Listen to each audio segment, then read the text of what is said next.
I didn't lose my family in one screaming argument. I lost them in a sentence, spoken like a joke, delivered like a demand. On the same day, I was still trying to learn how to breathe after grief. Uncle Jack had been gone for less than 48 hours when my dad called, not to ask how I was holding up, not to say, "I'm sorry you lost the man who saved you." His voice came through the phone dry and practical, like he was calling about a broken appliance. "So," he said, clearing his throat, "how much did the old man leave behind?" I stood in my childhood bedroom, 22 years old, back in the small town house I'd once escaped, staring at the same faded wallpaper I used to trace with my eyes at night when I was a kid and felt trapped. My suitcase was still half open on the floor. I could still smell hospital antiseptic in my hair from visiting Jenna. No, not Jenna. From being at the lawyer's office, from handling paperwork, from living inside shock. But my father didn't hear shock. He heard opportunity. My mom took the phone from him like she was smoothing a wrinkled tablecloth. Her tone turned syrupy soft, the way it used to get when she wanted me to swallow my own needs. "Sweetheart," she murmured, "don't you think it would be nice to share this blessing with your family?" Blessing. As if Uncle Jack's death was a lottery ticket. My hand tightened around the edge of the dresser until my knuckles burned. In the hallway, my younger brother Mike paced. 19, strong, loyal to them in a way I'd never been able to be, pretending he wasn't listening while listening to every word. I looked down at the official envelope on my bed, the legal letterhead, the clean, cold language that meant my life was about to split into before and after all over again. Because the truth inside that envelope wasn't just money. It was proof. Proof that the man they called a disgrace had believed in me more than my own parents ever did. And the moment they realized he'd left everything to me, I knew exactly what was coming next. Not condolences. Not love. War. I grew up in Millbrook the way most people did, like the town was a closed fist and you were expected to fit inside it. Everyone knew my family, not because we were important, but because we were predictable. My dad worked at the steel mill the way his father had. My mom worked, cooked, cleaned, and measured love in obedience. My brother Mike, 2 years younger than me, was the version of a son they understood. Strong hands, short temper, practical dreams. And then there was me. I was the girl who asked too many questions. I remember being 5 and begging my mom to teach me to read before school started. At first she laughed like it was adorable, but as I got older, the adorable part faded. Reading turned into escaping. Learning turned into disrespect. Curiosity, to them, wasn't a gift. It was a betrayal. By the time I was 13, my dad had started saying it out loud, in front of other people, like it was a fact he was tired of hiding. "She's not built for real work." When I was 16, he dragged me to the mill for a summer job because he believed hard labor could fix whatever was wrong with me. I tried. God, I tried. But the machines were loud and merciless, and the men there looked at me like I was a mistake that had wandered onto the wrong floor. I was slow, clumsy, and terrified of messing up. They called me Professor as a joke. My dad laughed with them. I laughed too, because I didn't know what else to do. At home, the message became the air I breathed. Education was for rich people, for outsiders, for people who thought they were better. And because I was a girl, there was an extra layer to it, unspoken but heavy. My mom would say things like, "You'll marry someone steady and you won't need all that," as if my brain was a hobby I'd eventually grow out of. I didn't want to marry a life that small. I wanted out. The day that cracked everything open was my grandfather's funeral, Dad's father. They hadn't spoken in years. I didn't even know why at the time. I only knew the feud lived in our house like a locked door no one touched. The funeral was crowded with relatives and strangers who knew how to look sad in public. That's where I met Uncle Jack, Dad's younger brother, the disgrace, the man they spoke about like a cautionary tale. When he walked in, I felt everyone's attention shift. He was calm, composed, wearing a charcoal suit that didn't belong to Millbrook. Not flashy, just different. Like he'd stepped out of a life I couldn't even picture. During the service, I caught him watching me. Not in a creepy way, more like he was trying to read something familiar in my face. Afterward, while my parents were busy performing family grief for the town, Uncle Jack approached me quietly. "What's your name?" he asked. And the simple fact that he asked, like it mattered, made my throat tighten. We talked by the side of the building, away from the murmurs. He asked what I did, what I liked, what I wanted. No one had asked me that in years without turning it into a lecture. I told him the truth. I wanted to study. I wanted college. I wanted a future that didn't involve losing myself to someone else's expectations. His eyes lit up, and something softened in his expression. I was you, he said. And then he told me his story, how he'd left home at my age because the family tried to chain him to tradition, how he worked his way through school, how he built a career in finance, how he owned his own investment firm now. It felt like standing in front of a mirror that showed me a version of myself who survived. Then he did the thing that changed my life. He offered me a way out. Come live with me, he said, like it was the most reasonable thing in the world. I'll help you enroll. You'll work hard, but you'll have a chance. When I told my parents that night, the house exploded. My father called him a snake. My mother cried like I'd stabbed her. Mike looked at me like I was abandoning him. But I packed anyway, because for the first time, someone had offered me a future that fit. And I chose it. Leaving Millbrook didn't just anger my parents. It offended them. That's the only word that fits. The way people react when you reject a rule they've built their whole lives around. My decision wasn't just about college to them. It was a rejection of them, of the sacrifice they believed they'd made, of the quiet suffering they wore like a badge of honor. The drive to the city with Uncle Jack was quiet at first.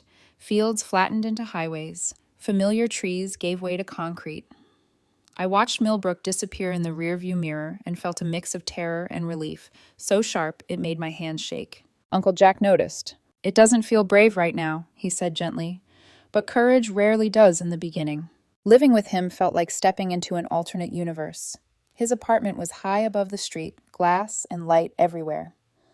At night, the city hummed instead of falling silent. I lay awake in my new room staring at the skyline, terrified that I'd wake up and find myself back in my childhood bed, the whole thing a dream. But it wasn't. Uncle Jack helped me study for entrance exams, sitting at the kitchen table with coffee and patience, explaining concepts without making me feel stupid. When I struggled, he didn't sigh or snap. He just tried a different angle. I wasn't broken. I was just never taught. Meanwhile, the messages from home started rolling in. At first, they were angry. My dad texted things like, "Don't think you're better than us. You'll come crawling back when this fantasy fails."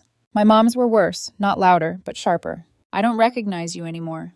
After everything we did for you, your brother misses you. How could you do this to him?" I tried calling at first, tried explaining, tried saying this wasn't about rejecting them. It was about choosing myself. It didn't matter. Every conversation ended the same way, them telling me I was being selfish, ungrateful, unrealistic. So I stopped trying. College was hard. I won't pretend it wasn't. There were nights I cried into textbooks. Mornings I felt like an imposter walking into class. I took a part-time job at a bookstore just to feel anchored somewhere. The smell of paper and ink felt like home in a way Millbrook never had. Slowly, I started to change. Not in a dramatic, movie montage way, but in small, steady ways. I learned how to speak up in class. I learned that my opinions had weight. I learned that asking questions didn't make me weak. It made me alive. Uncle Jack never pressured me, never demanded gratitude. He just showed up. Then, 5 years later, everything collapsed again. The phone call came early in the morning. A stranger's voice. Calm, clinical. Uncle Jack had died of a heart attack in his study. I remember sliding down the wall until I was sitting on the floor, the phone pressed to my ear long after the call ended. I couldn't breathe.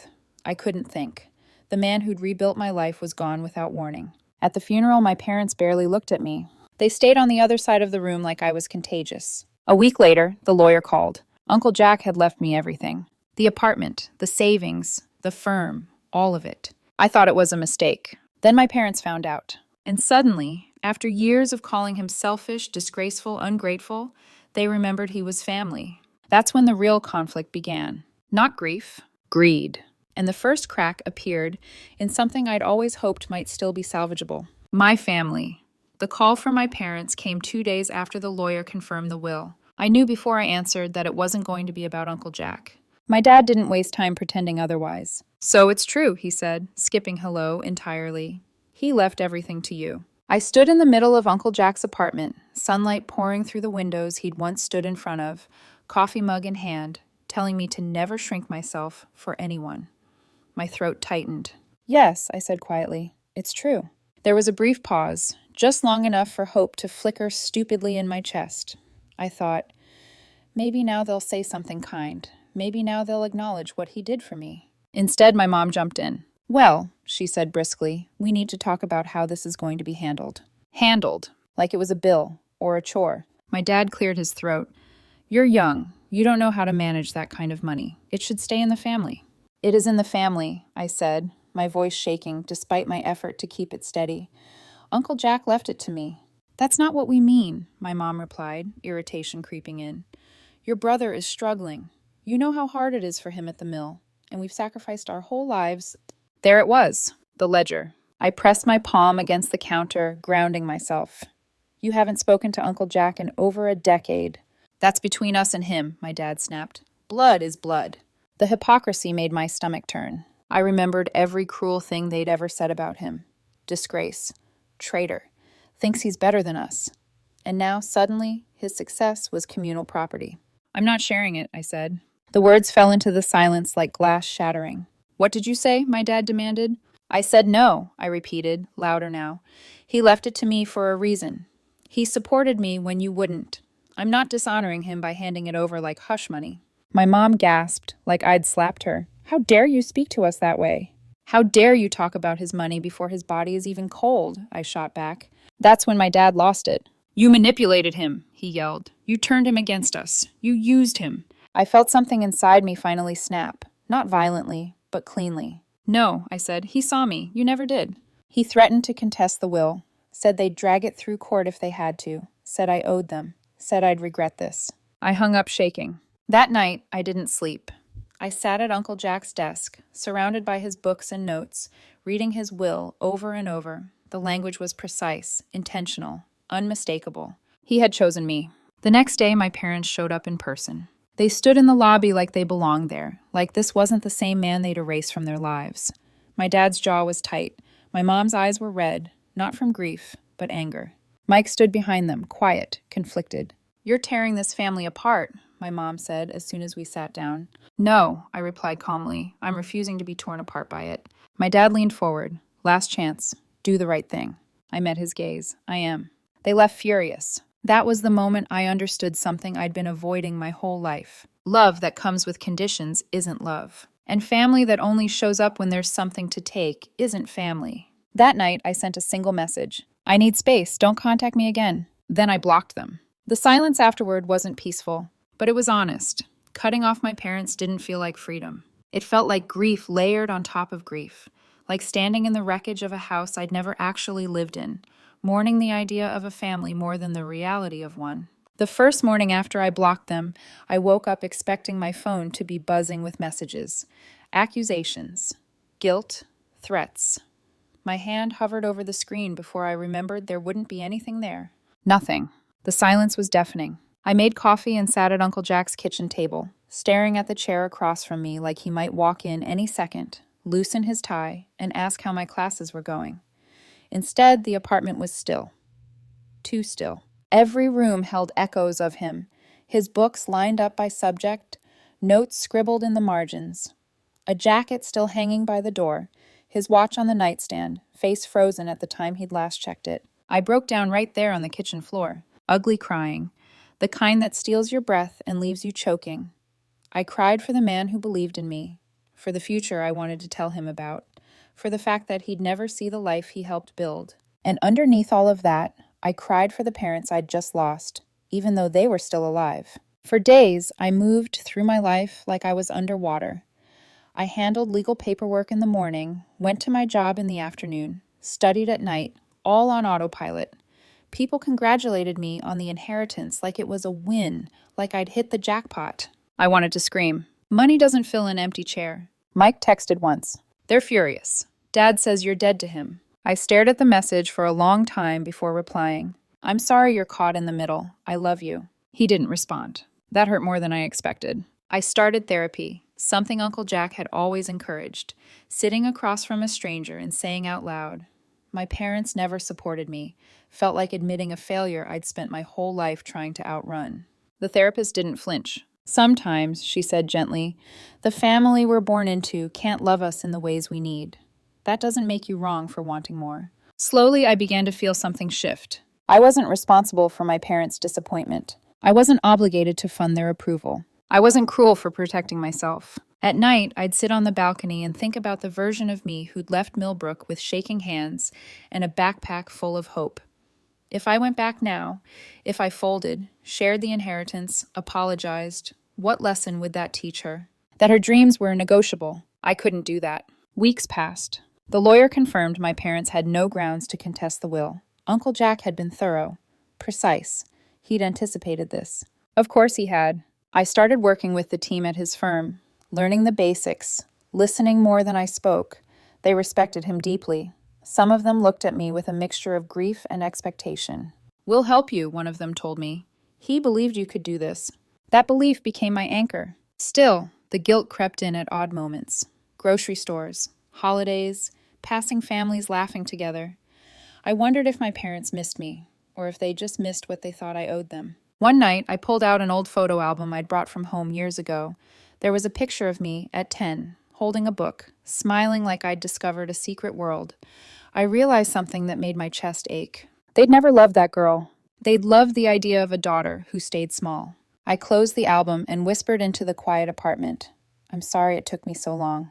For the first time, I meant it. To myself. If cutting my parents off had been the earthquake, what came next were the aftershocks. Smaller on the surface, but just as destabilizing. It started quietly. An email from a distant aunt I barely knew. Subject line, family concerns. A voicemail from a cousin who hadn't spoken to me in years, saying, "I don't want to take sides, but..." Messages from people in Millbrook who suddenly remembered my name, now that it was attached to money. They all sounded the same. "Your parents are devastated. They sacrificed everything for you. You've changed. Money changes people." I deleted most of them without replying, but each one left a bruise. What hurt most was how fast the story spread, and how thoroughly it erased me. In their version, I wasn't a girl who'd begged to learn. I wasn't the kid who'd failed at the mill and been laughed at. I wasn't the daughter who'd been told her dreams were useless. I was the ungrateful one, the greedy one, the niece who stole an inheritance that should have stayed in the family. Mike called one night. His name lit up my phone, and my heart leapt before I could stop it. "Hey," he said cautiously. "Hey," I replied, matching his tone. We talked about nothing at first. The weather, his shifts, a new machine at the mill. Then he exhaled hard. "They're talking about you non-stop," he said. "Dad's been asking around town about lawyers. Mom keeps crying." "I know," I said quietly. "They say Uncle Jack brainwashed you." That one stung more than I expected. "Do you believe that?" There was a pause, long enough to hurt. "I don't know," he admitted. I don't get why you won't help them, even a little." I closed my eyes, because helping them would mean pretending they didn't spend my entire childhood telling me I wasn't enough. He didn't answer right away. "I'm not asking you to pick a side," I continued, "but I need you to understand this isn't about money. It's about boundaries." He sighed. "Dad says boundaries are excuses people use to abandon family." "That's convenient," I said softly, "for people who've never respected them." The call ended without resolution. After that, things escalated. My parents showed up at the firm. Not inside. Security stopped them, but close enough to be seen. They stood across the street one afternoon while I was leaving, my mother crying dramatically, my father pacing like a caged animal. I froze when I saw them. My chest tightened.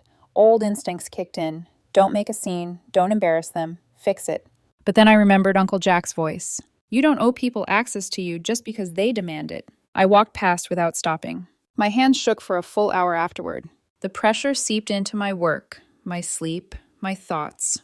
I started second-guessing everything. Was I being too rigid? Was there a compromise that wouldn't erase me? My therapist gently asked, what would giving in a little actually look like? I imagined it clearly. Sharing the inheritance, letting them rewrite history, being pulled back into a life where my needs were optional. I knew the answer. No. Then came the letter, handwritten, slipped under my apartment door. My mom's handwriting, round, familiar, weaponized by nostalgia. She wrote about the nights she stayed up with me when I was sick, about lunches she packed, about how much it hurt to lose me. She didn't mention the mill, or the insults, or Uncle Jack. She ended with, "Families forgive. Families share. If you don't, you'll regret this when we're gone." I stared at that sentence until the words blurred. Regret is a powerful leash. I folded the letter and put it in a drawer with the others. Evidence. Not for a court, but for myself. That same week, the firm faced its first real challenge since Uncle Jack's death. A client threatening to pull out, nervous about leadership changes. I stepped into a meeting I didn't feel ready for, heart pounding, palms slick. And I did it. I listened. I asked questions. I didn't pretend to be Uncle Jack, but I didn't apologize for being myself either. Afterward, one of the senior partners pulled me aside. "You handled that well," he said. He'd be proud. For the first time in weeks, I felt steady. That night, I sat on the balcony and realized something terrifying and liberating.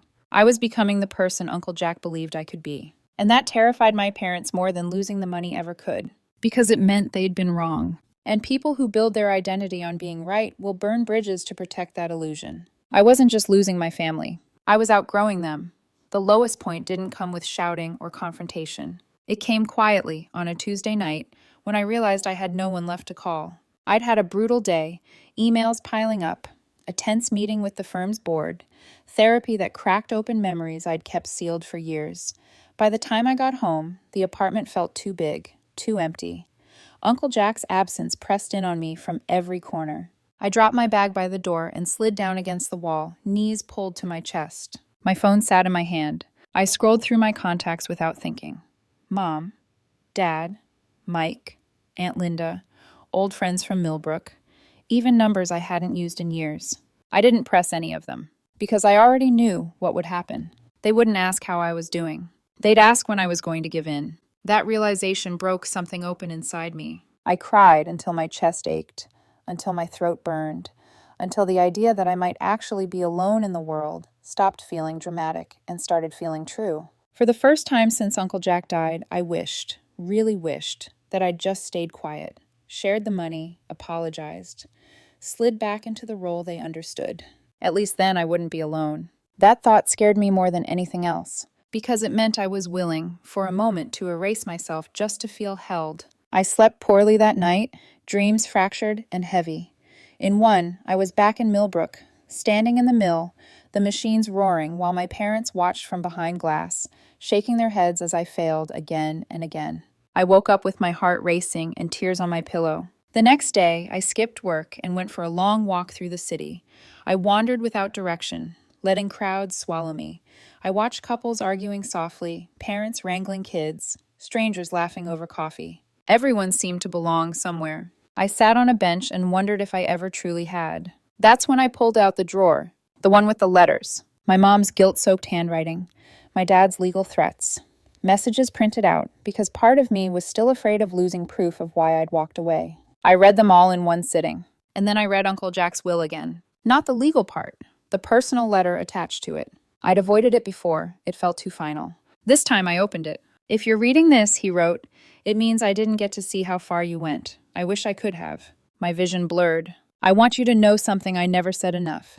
You didn't need my help because you were weak. You needed it because no one else gave you permission to be who you already were." I pressed the paper to my chest. "Your parents may never understand the cost of staying small. That's not your failure. That's their limitation." I sobbed so hard I thought I might be sick. "Whatever you choose next, choose yourself, even if it hurts, especially if it hurts." That was the moment, the real bottom, because I understood then that the pain wasn't a sign I was wrong. It was a sign I was finally telling the truth. I folded the letter carefully and placed it back in the envelope.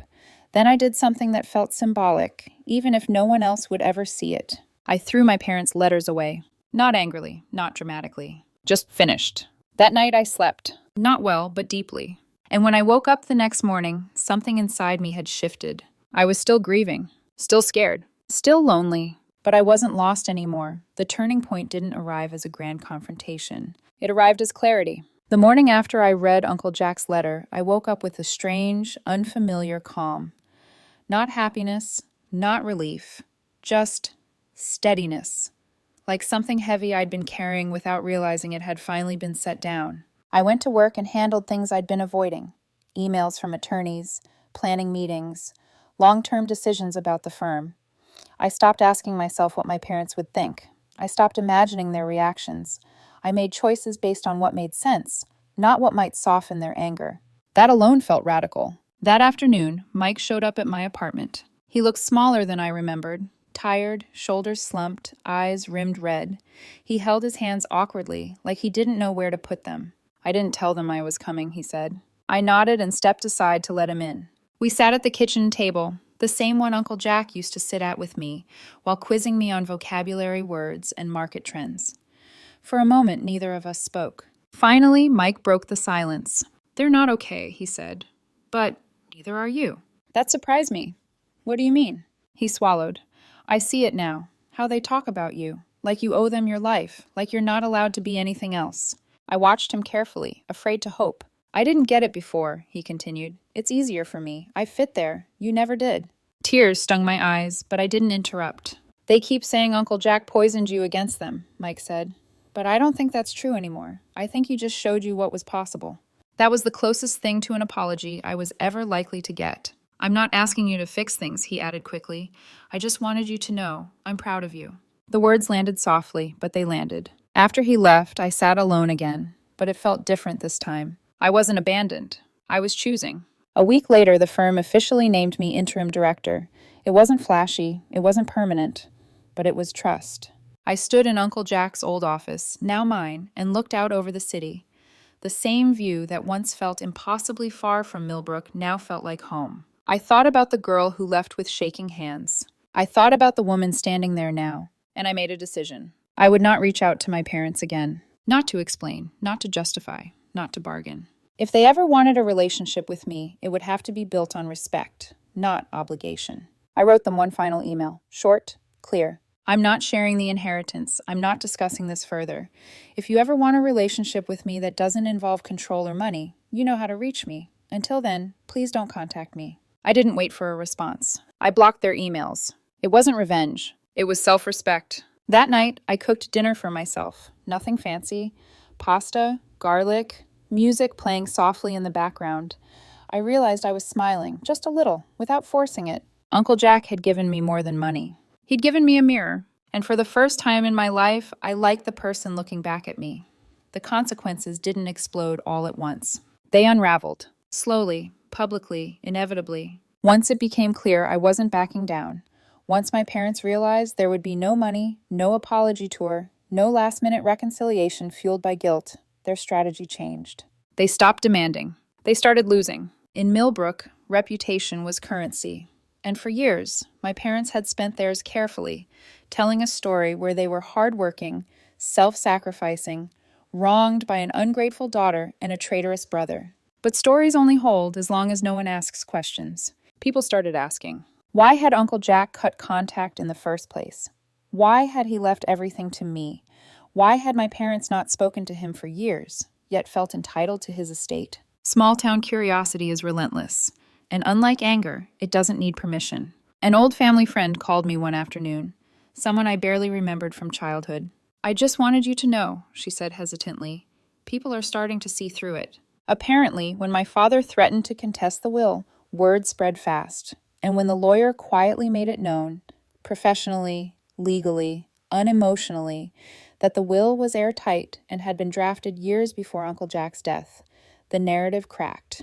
Airtight wills don't come from manipulation. They come from clarity. My parents' version of events started sounding less like tragedy and more like resentment. Then my mom made a mistake. She cornered one of Uncle Jack's former colleagues at a memorial event, someone who'd worked with him for decades, and tried to plead her case. Talked about family, about how hurt they were. The colleague listened politely, then said, "Jack talked about your daughter all the time. He said she was the bravest person he knew."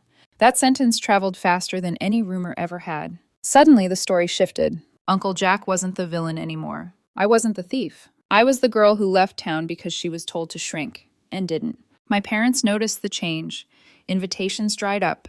Conversations went quiet when they entered rooms. Sympathy turned into polite distance. They were furious, but they had no one left to blame. Mike told me later that my dad had started drinking more, that my mom cried constantly, not for me, but for how unfair it all felt, for how the town no longer looked at them the same way. I felt a pang of sadness when I heard that, but not guilt, because consequences aren't cruelty, they're gravity. At the firm, things stabilized. Clients stayed. New ones came. The board offered me the permanent position, not because of my last name, not because of pity, but because I'd proven I could lead without trying to be someone else. I accepted, quietly, without fanfare. On the day the paperwork finalized, I stood alone in the office after everyone left, the city glowing beneath the windows. I thought about how my parents used to say education was useless, that books wouldn't put food on the table. And yet here I was, standing in a life built entirely on what I'd been told to abandon. My parents never contacted me again. Neither did I. Mike still calls. We talk carefully, respectfully, like two people learning how to be siblings without a script handed down by someone else. He hasn't left Millbrook, not yet, but he's taking night classes now, quietly, secretly. I didn't tell him what to do. I never will. That's the difference. As for the inheritance, I used it the way Uncle Jack would have wanted. I set up a scholarship fund for students from towns like Millbrook. Kids who loved learning but were told it wasn't for them. Kids who needed permission they might never get at home. Every year, I read the applications myself. And every year, I see her. The girl who almost stayed small. The girl who left anyway.